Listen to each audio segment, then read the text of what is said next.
suis originaire de Lagny-sur-Marne, en Seine-et-Marne, en 77. Donc mes parents travaillaient là-bas. On a déménagé à Orléans, puis ensuite à Poitiers où j'ai grandi la majorité de ma vie là-bas. Ensuite à l'âge de mes 18 ans, j'ai fait un BTS à Strasbourg, au lycée Cofinal.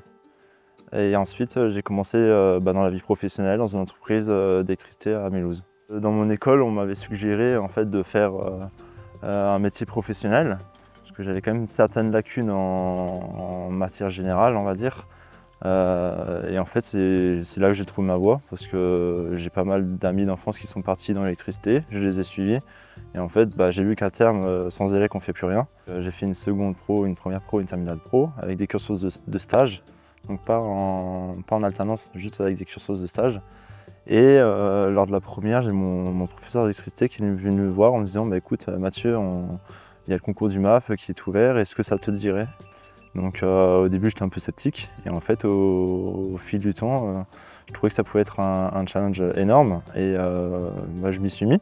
J'ai pas eu la médaille d'or nationale, mais je suis arrivé au concours national, donc on est considéré comme un des meilleurs apprentis. Voilà, c'est un dépassement de soi, c'est faire face à des épreuves, gérer son stress, voilà, plein de choses. Parce que ma conjointe venait dans le Beachland pour travailler auprès de Nadia et Marion, cabinet de kiné.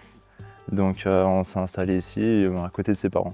Quand j'étais petit, j'ai bricolé beaucoup de bois. Je construisais beaucoup de cabanes en bois. On avait un très grand terrain chez mes parents.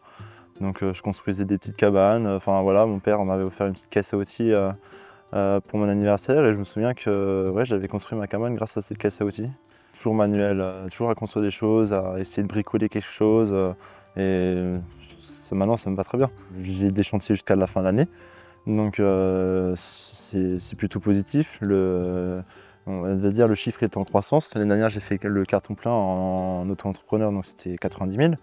Et cette année, je vise le double, donc 90 plus un passage en société pour faire le reste. Pour l'instant, je suis tout seul. J'aimerais à terme recruter, mais pour recruter, il me faut plus de demandes, plus de chantiers. Il ne faut jamais rien lâcher.